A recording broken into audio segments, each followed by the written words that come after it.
Daily Bible Reading, Luke chapter 1, verses 57 through 80.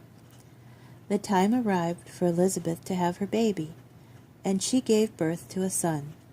Her neighbors and relatives heard how good Adonai had been to her, and they rejoiced with her. On the 8th day they came to do the child's Brit Milah. They were about to name him Zachariah after his father, when his mother spoke up and said, "No, he is to be called Yochanan." They said to her, "None of your relatives has that name." And they made signs to his father to find out what he wanted him called. He motioned for a writing tablet, and to everyone's surprise he wrote, "His name is Yochanan." At that moment his power of speech returned, and his first words were a barakah to God. All their neighbors were awestruck, and throughout the hill country of Yehudah, people talked about all these things. Everyone who heard of them said to himself, "What is this child going to be?" For clearly the hand of Adonai was with him.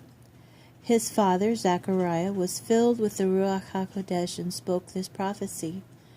"Praise be to Adonai, the God of Israel, because he has visited and made a ransom to liberate his people, by raising up for us a mighty deliverer, who is a descendant of his servant David.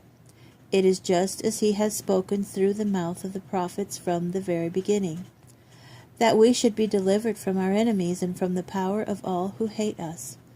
This has happened so that he might show the mercy promised to our fathers, that he would remember his holy covenant, the oath he swore before Abraham Avinu, to grant us that we, freed from our enemies, would serve him without fear, in holiness and righteousness before him all our days. You, child, will be called a prophet of Ha-Elyon. You will go before the Lord to prepare his way, by spreading the knowledge among his people that deliverance comes by having sins forgiven through our God's most tender mercy, which causes the sunrise to visit us from heaven, to shine upon those in darkness living in the shadow of death, and to guide our feet into the paths of peace." The child grew and became strong in spirit, and he lived in the wilderness until the time came for him to appear in public to Israel.